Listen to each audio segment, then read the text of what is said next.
हनुमानगढ़ पिछले साल देश भर में सबसे दूषित शहरों की लिस्ट में दूसरे स्थान पर था, लेकिन अब हनुमानगढ़ दुनिया के सबसे प्रदूषित शहरों में शामिल हो गया है। स्विस कंपनी द्वारा जारी आंकड़ों में हालत काफ़ी चिंताजनक है। आंकड़ों की बात करें तो राजस्थान के 3 जिले हनुमानगढ़, श्रीगंगानगर और भिवाड़ी को सबसे प्रदूषित शहरों में की सूची में शामिल किया गया और ये चिंता का विषय है। आखिर हनुमानगढ़ में प्रदूषण लगातार क्यों बढ़ता जा रहा है, इसे लेकर ये रिपोर्ट देखिए।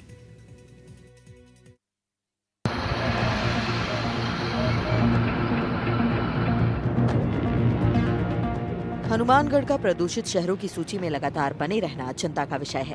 हनुमानगढ़ अब भारत में ही नहीं बल्कि दुनिया में प्रदूषण की लिस्ट में काफी ऊपर है।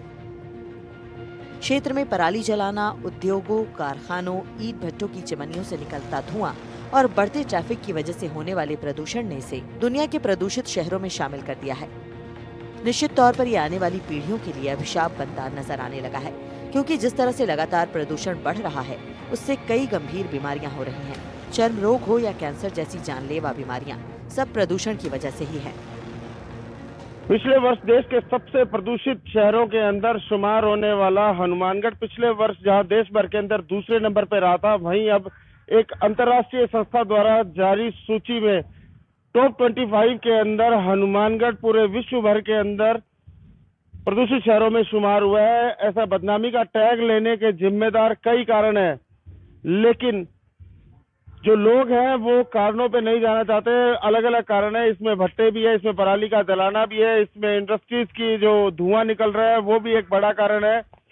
लेकिन प्रशासन जो है उसका कहना है कि ये जो आंकड़े हैं ये पराली के जलाने के समय के दौरान के हैं। ऐसे में अब जो भट्टे हैं उनको भी सरकार ने 6 महीने के लिए बंद कर दिया, तो इस साल लोगों को राहत मिलेगी। मैं अभी मौजूद हूँ हनुमानगढ़ जंक्शन के खुंजा क्षेत्र के अंदर, जो इंडस्ट्रियल एरिया के बिल्कुल पास में है। यहाँ पे लोगों को इस प्रदूषण से किस तरह की परेशानी होती है, इनसे बात करते हैं। आप बताइए अजी, किस तरह की परेशानी होती है आपके क्षेत्र के अंदर जब इंडस्ट्रियल ये जो पोल्यूशन है इसकी वजह से आप लोगों को जो धुआं है उस तरह की किस तरह की परेशानी देखते हैं आप लोग? वार्ड नंबर 5, 2, 3 और 4 के निवासी इस प्रदर्शन से बहुत ही ज्यादा दुखी हैं, क्योंकि इसमें 1-2 चर्म रोग, सांस लेने में तकलीफ और बीमारियां अनेक खांसी जुकाम की अधिकतर रहती हैं। क्योंकि ये प्रदूषण है, प्रदूषण की मिलावट है ना, जो दुर्गंध की, इसकी वजह से लोगों को सांस लेने में बहुत ज़्यादा तकलीफ होती है।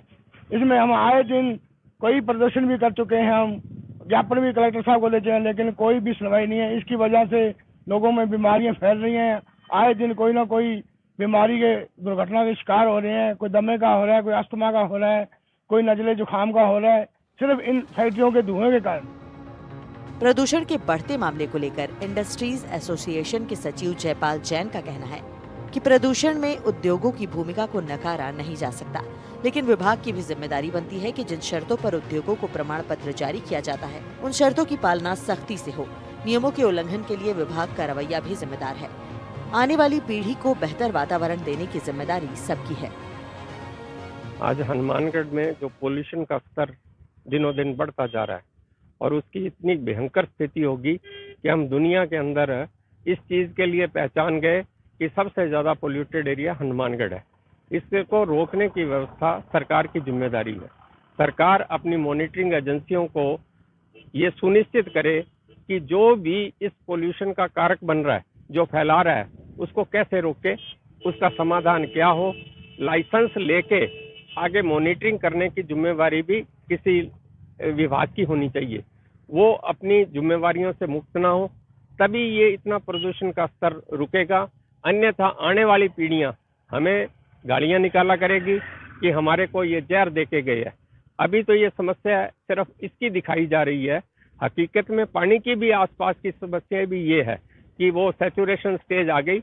अब धरती भी फिल्टर करना बंद कर गई है और नीचे के पानी के अंदर भी ऐसे अवशेष पाए जाने लगे हैं जिनसे हमारे अगली पीढ़ी को रोग ही रोग मिलेंगे। अब सबसे बड़ी समस्या, पोल्यूशन विभाग ने मॉनिटरिंग का एक डिवाइस लगाई है। उस डिवाइस को ऐसे स्थान पर लगाया जहां चारों तरफ पेड़ ही पेड़ है, जहां स्कूल है, स्कूल के पास में पोल्यूशन होने का नाम ही नहीं है। अगर उसकी लोकेशन ऐसी जगह लगाती तो जनता अवेयर होती, जिसको आम आदमी देख सके कि हमारा यहाँ स्तर क्यों बढ़ रहा है, हम उसके लिए सचेत हों। तो इस चीज को भी मद्देनजर रख के इस पर काम होना चाहिए था, जो कि नहीं हुआ। निश्चित तौर पर जो यहाँ के जो लोकल जो निवासी है उनका ये आरोप है कि जो इंडस्ट्रीज है, जो इंडस्ट्रीज के अंदर जो चिमनियां जो लगाई गई है वो प्रॉपर काम नहीं करने से जो लोग हैं उनको सांस तक लेना दूभर हुआ पड़ा और तरह तरह के जो बीमारियों के जो मरीज है उनकी भी संख्या लगातार बढ़ रही है। आप बताइए वैसे किस तरह आप यहाँ के लोकल निवासी हैं, किस तरह की परेशानी देखते हैं आप ये प्रदूषण बढ़ने से? सर यहाँ पे हम बहुत ही परेशान है जी। जो फैक्ट्रियों का धुआं है और ये काली राखी ने हमें बहुत परेशान कर रखा है जी। अब जैसे मैंने कुछ ही दिन पहले सोलर सिस्टम लगवाया है जी और मेरे को डेली उसको धोना पड़ता है जी। काली राखी से उसका बहुत ही बुरा हाल हो जाता है जी। और भी बहुत ही परेशानी है जी। सारे कमरे वगैरह साधन वगैरह जो भी हमारे हैं काली राखी से भर जाते हैं जी। कृपया हमें इसका कोई ना कोई समाधान दिया जाए। हम बहुत परेशान है जी, बहुत बार विज्ञापन दे चुके हैं लेकिन हमारी कोई सुनवाई नहीं है। कृपया इसका हमें कोई ना कोई हल दें। निश्चित तौर पर आम लोग काफी परेशान हैं। आप बताएं किस तरह की परेशानी देखते हैं आप अपने क्षेत्र के अंदर? परेशानी तो सर हम कोई आज से नहीं, आज तो ये आ गया सूची में कि ये सबसे ज्यादा प्रदूषित है। हम ये वर्षों से सरकार को, प्रशासन को विज्ञापन भी दे रहे हैं। यहाँ बीमार ज्ञापन दे रहे हैं। हाँ, ज्ञापन दे रहे हैं। और शाम के टाइम सर खाना खाना बहुत मुश्किल हो जाता है, गंदी दुर्गंध आती है। सुबह उठते हैं तो कपड़ों के ऊपर राख जमी हुई मिलती है, लेकिन ये प्रशासन सिर्फ लीपा पोती कर रहा है हर बार। और हमें तो ये शक है कि कहीं इंडस्ट्री वालों से मिले हुए होंगे। यहाँ बुखार की बीमारियाँ, चमड़ी की बीमारियाँ आम मिल जाएंगी। तो प्रशासन से हमारा अनुरोध है कि हमारी तरफ देखें और इनको, इंडस्ट्री वालों को पाबंद करें। ये जो प्रदूषण फैला रहे हैं ये रुकवाएं। लोग काफी पीड़ा से गुजर रहे हैं इस क्षेत्र के अंदर। जो इंडस्ट्री से निकलने वाला जो धुआं है उससे न सिर्फ लोगों को सांस लेने में परेशानी हो रही है बल्कि इसके साथ साथ कई और बीमारियां भी इस क्षेत्र के अंदर पनपती नजर आ रही है। बच्चों को जहां अस्थमा जैसी सिम्टम नजर आने लगे हैं, वहीं जो बड़े हैं उनके अंदर चर्म रोग और कई तरह की जो समस्याएं हैं वो स्वास्थ्य संबंधी भी नजर आने लगी है। हालांकि लोगों का कहना है कि शाम होते होते कई बार दुर्गंध इतनी तेज हो जाती है तो यहाँ के जो लोग हैं उनका भी जीना मुहाल हो जाता है। इस मामले में जिला कलेक्टर कनाराम का कहना है कि उन्हें भी आंकड़ों के बारे में पता चला है और वो भी इस बारे में गंभीर हैं। साथ ही प्रदूषण नियंत्रण विभाग के साथ वो एक बैठक करेंगे। हालांकि समय समय पर उन फैक्ट्रियों पर कार्रवाई करते रहते हैं जो नियमों का उल्लंघन करती है। भी किसी निजी संस्था द्वारा जो है पॉल्यूशन, विशेष तौर पर एयर क्वालिटी इंडेक्स के आधार पर कुछ शहरों की रैंकिंग जारी की है और उसमें मुझे बताया गया कि हनुमानगढ़ को जो है 21 रैंक दी गई है मोस्ट पॉल्यूटेड सिटी के अंदर। इसका जब हमने डेटा पता किया तो बेसिकली नवंबर 24 के डेटा के आधार पे जो है जारी की गई है। और आप सबको विदित है ये समय दीपावली वाला और आसपास पंजाब और हरियाणा के अंदर उस समय पराली के कुछ केसेस रहते हैं और उसका इम्पैक्ट जो है ज़िले की ओवरऑल एयर क्वालिटी इंडेक्स के आधार पर रहता है। तो नो डाउट अभी करंट जो एयर क्वालिटी इंडेक्स है वो सेटिस्फैक्ट्री है, but at the time of Diwali and near by उस समय के आंकड़ों के आधार पर ये रैंक जारी किया। हालांकि इसका ऑथेंटिकेशन हम लोग पॉल्यूशन डिपार्टमेंट के साथ करेंगे।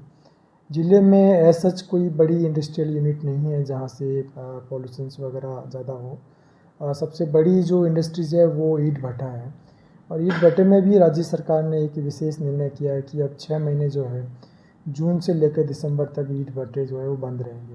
तो डेफिनेटली इसका प्रभाव भी जो है आने वाले समय में ज़िले के एयर क्वालिटी इंडेक्स में पॉजिटिवली पड़ेगा और पॉल्यूशन लेवल कम होगा।